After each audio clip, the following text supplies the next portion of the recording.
Hi friends, అందరికీ నా యొక్క నమస్కారాలు. వార్తలు చదువుతున్నట్టు చెప్పింది అనుకోకండి. తెలంగాణ యాస భాష వస్తూ ఉంటుంది, అట్లనే మాట్లాడుతూ ఉండాలి. రాని భాషను వచ్చినట్టుగా యాక్ట్ చేయడం కంటే వచ్చిన భాషలో క్లియర్గా మాట్లాడమే నాకు తెలుసు. ఒక విషయం ఏంటంటే, వర్షాకాలం జబ్బున బారిన పడుతూ ఉంటారు. సీజన్ వైజ్గా దొరుకుతున్న పండ్లను తినండి. ఫస్ట్ ఏ వైద్యుడి దగ్గరికి పోనవసరం ఉండదు. ఎందుకంటే హాస్పిటల్లో తిరుగుతూ అక్కడ వాడికి వీడికి డబ్బులు పెట్టి వేస్ట్ ఆఫ్ మనీ చేసుకుంటారు.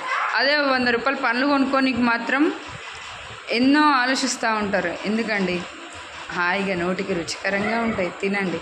మందుల కంటే పండ్లు బెటర్ అండి. పిల్లలైనా తింటారు, మీరైనా తినొచ్చు.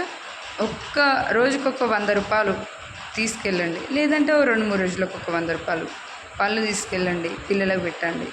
ఆరోగ్యంగా మీరు బలంగా ఉండండి. ఫస్ట్ మీ పిల్లలు, మీ భార్య, మీ ఫ్యామిలీలో పెద్ద ఎవరుంటే వాళ్ళందరూ బాగుండాలండి.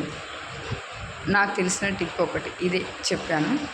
ఇంకొక విషయం ఏంటంటే, దోమలు బాగా వస్తున్నాయండి. దోమల ద్వారా కూడా జ్వరాలు వస్తూ ఉంటాయి. కొంచెం జాగ్రత్త సుమా.